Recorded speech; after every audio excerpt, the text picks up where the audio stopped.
योगः कर्मसु कौशलम, कर्मों में कुशलता ही योग है। और योग जीवन जीने की एक कला है। आप सभी लोगों का योग यात्रा में स्वागत है। मैं हूँ जितेंद्र कुमार, योगा रिसर्चर एवं गेस्ट फैकल्टी पटना विश्वविद्यालय पटना। आज इस योग के यात्रा के पड़ाव में हम आप सभी लोगों को प्राणायाम का अभ्यास कराने वाले हैं। और यह प्राणायाम जो है मात्र 5 मिनट में 5 प्राणायाम 5 प्राणों के लिए और 5 उप प्राणों के लिए अभ्यास करेंगे, जहाँ पर 5 कर्मेंद्रिय और 5 ज्ञानेंद्रिय का सामंजस्य होगी। यहाँ पर एडजस्टमेंट बहुत ज़रूरी है। LHS = RHS होनी चाहिए, तभी योग की यात्रा आगे की ओर सिद्ध होती है। तो इसी कड़ी में आज हम उन 5 प्राणायामों की अभ्यास महज 5 मिनट में करने जा रहे हैं। चर्चाएं बहुत कम होगी, अभ्यास बहुत ज़्यादा होगी, क्योंकि अभ्यास वैराग्याभ्याम तनिरोधः। अभ्यास से ही किसी भी चीज़ में निपुणता आती है। तो चलिए आज हम प्राणायाम की नए आयाम की ओर हम लोग बढ़ रहे हैं। सबसे पहले प्रार्थना से शुरू करेंगे और प्रार्थना से समापन करेंगे। जैसा कि पहले भी मैंने बतलाया हूँ कि अपने अपने संस्कृति के हिसाब से, अपने अपने इच्छा के हिसाब से, चाहे आंतरिक हो या बाह्य हो, एक प्रार्थना के साथ शुरू होती है और प्रार्थना के साथ समापन होती है। प्राणायाम के अभ्यास करने के लिए कोई भी एक सुखद आसन, ध्यान का कोई भी एक आसन होनी चाहिए। सुखासन हो, मेरे जैसे पद्मासन हो तो अति उत्तम। प्राणायाम के लिए यह पद्मासन जो है सर्वश्रेष्ठ अभ्यास है। अन्यथा आपको जिसमें सुखद की अनुभूति हो उसका चयन कर लेंगे। जैसी प्राणायाम का अभ्यास प्रारंभ करेंगे तो एक आसन जिसमें स्थिरता हो, सुख की अनुभूति हो, आनंद की अनुभूति हो। मुद्रा, ज्ञान मुद्रा अथवा चीन मुद्रा, दोनों हाथों को घुटने पर व्यवस्थित कर लेंगे। मेरुदंड, सर और गर्दन एक सीध में रखेंगे। मुखमंडल पर आनंद और प्रसन्नता का भाव बनाए रखेंगे।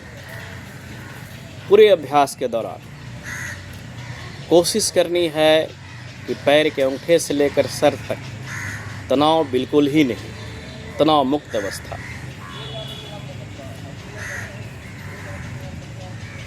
धीरे से आँखों को बंद कर लीजिए, सजगता को भूमध्य पर केंद्रित कीजिए, अपने अपने इष्ट का ख्याल कीजिए या तीव्र प्रकाश का अनुभव कीजिए।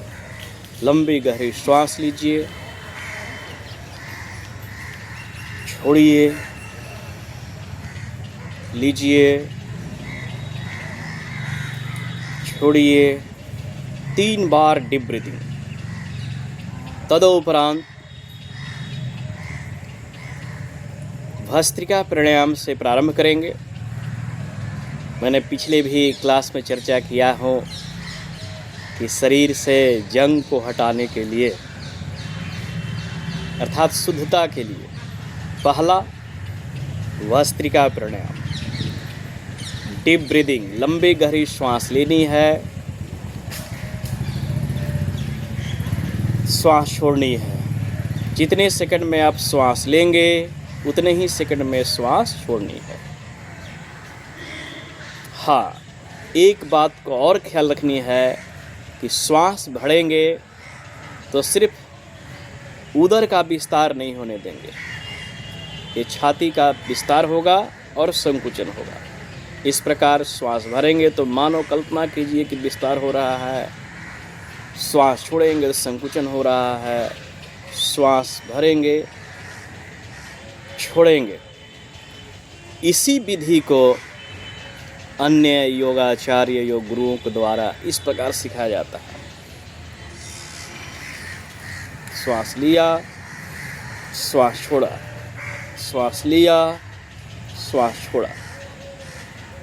ये भस्त्रिका प्राणायाम है। यह 3 गुणों को, त्रिदोष को बैलेंस करता है। वात, पित्त और कफ। आयुर्वेद में इसकी चर्चा होती है कि तीनों का बैलेंस होना जरूरी है, और इसकी बैलेंस नहीं होती है तो समस्याएं प्रकट होने लगती है। तो इस अभ्यास को अपने समय के अनुसार अभ्यास करेंगे। कम से कम 5 आवृत्ति लंबी गहरी श्वास लेनी है, श्वास छोड़नी है। एक आवृत्ति हुआ, ऐसा 5 बार या 10 बार करेंगे। दूसरा प्राणायाम, यह प्राणायाम भी है और क्रिया भी है। भस्त्रिका प्राणायाम में मात्र जो है श्वास लेंगे, श्वास छोड़ेंगे, श्वास लेंगे, श्वास छोड़ेंगे। कपालभाति का अर्थ ही होता है, कपाल ललाट को कहते हैं, भाति प्रकाश को कहते हैं। यहाँ पर जब सफाई होगी तो प्रकाश की अनुभूति होने लगेगी। यह एक्चुअली षटकर्म का एक अभ्यास है, लेकिन चूँकि श्वासों का अभ्यास कर रहे हैं तो यह प्राणायाम में भी सम्मिलित किया गया है। कपालभाति का अभ्यास करने के लिए पुनः दोनों हाथ की घुटने पर किसी भी एक मुद्रा में रखेंगे और इसमें लगातार 20 बार प्रश्वास करनी है। श्वास लेने के प्रति सजग नहीं रखना है। इस प्रकार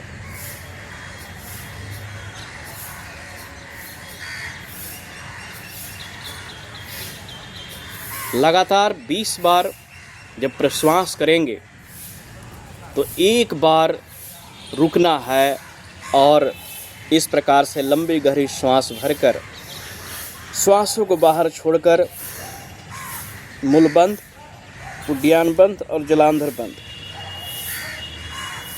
और फिर तीनों बंधों को खोल देनी है। कपालभाति भी आपको 5 ही राउंड करनी है, यानी कि लगातार 20 बार प्रश्वास करने के बाद एक बार रुकना है और 3 बंध युक्त अभ्यास करना है, मूलबंध, उड्डयन बंध और जलांधर बंध। पुनः शुरू करेंगे ऐसा आवृत्ति 5 बार। कपालभाति से हमारे शरीर के जो अवगुण है, जो विकार जो है, उसको एक बलपूर्वक बाहर निकालने का प्रयास करते हैं। तीसरा अभ्यास जो है यह उज्जयी प्राणायाम का है। उज्जयी प्राणायाम में कंठ को हल्का संकुचित करते हैं, श्वास लेंगे और श्वास छोड़ेंगे, श्वास लेना है और श्वास छोड़ना है। श्वासों की अनुभूति जो है ये स्वर तंत्र पर हो। इस प्रकार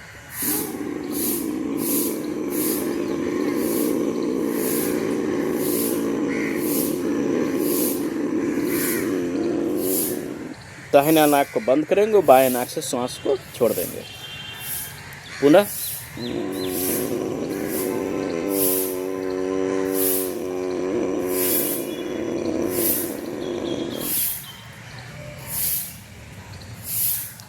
इस अभ्यास को भी 5 आवृत्ति करनी है, इसकी गहराई से हम चर्चा आगे जरूर करेंगे। तो ये तीसरा प्राणायाम हो गया उज्जयी प्राणायाम। यह हाई ब्लड प्रेशर में तुरंत लाभ करता है। कपालभाति तो पूरे पाचन तंत्र के लिए है। भस्त्रिका प्राणायाम शरीर के तीनों दोषों को दूर करने के लिए है। उज्जयी प्राणायाम विजयी के लिए है, विक्ट्री प्राणायाम। अगला प्राणायाम जो है यह सरल नाड़ी शोधन। सरल नाड़ी शोधन 5 आवृत्ति करेंगे। नसाग्र मुद्रा का प्रयोग करेंगे। दाहिने नाक को बंद करेंगे, बाएं नाक को इस प्रकार से छोटी उंगली के बगल वाला उंगली को रखकर बाएं नाक से श्वास लेंगे, दाहिने तरफ से छोड़ेंगे, दाहिने तरफ से श्वास लेंगे, बाएं तरफ से छोड़ेंगे, पुनः बाएं तरफ से लेंगे, दाहिने तरफ से छोड़ेंगे। इसकी भी 5 आवृत्ति करनी है। ये हो गया आपका चौथा प्राणायाम। 5वां प्राणायाम और अंतिम प्राणायाम की ओर चलते हैं, जिसको भ्रामरी प्राणायाम कहते हैं। यह ब्रेन के लिए है, इसकी सामंजस्य के लिए है, इसमें पीसफुल लाने के लिए है और इसकी व्याख्या के लिए अगले कोई अभ्यास में चर्चा करूँगा। लेकिन इसके लिए ये अंगूठा को 3 उंगलियों से बंद कर लीजिए और कान को बंद कर लेंगे। लिप्स को लॉक करेंगे, दोनों दांतों पे थोड़ा सा गैप करेंगे और 3 बार भौरे का गुंजन करेंगे।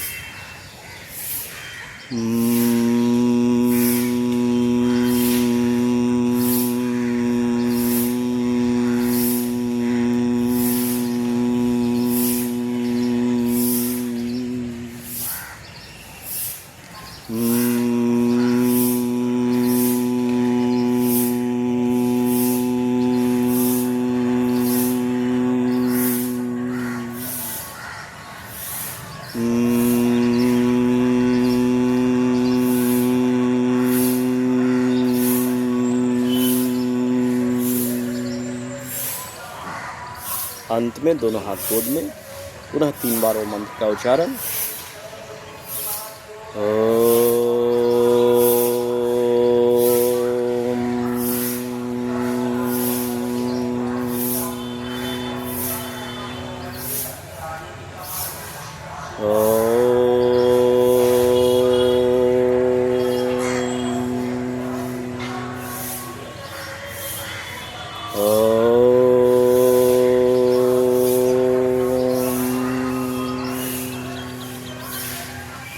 दोनों हाथ के हथेली घर्षण करेंगे, आँखों पर इसका सेक लगाएंगे और धीरे से आँखों को खोलेंगे। तो यह बहुत ही कम समय में 5 प्राणायाम का अभ्यास हम लोगों ने सीखा। ये अभ्यास करने में मुश्किल से 5 से 8 मिनट लगते हैं और इतना ही मात्र अभ्यास कर लेने से आप अपने जीवन में मात्र इसका 21 दिन कंटिन्यूअस अभ्यास करने से बदलाव की अनुभूति होती है।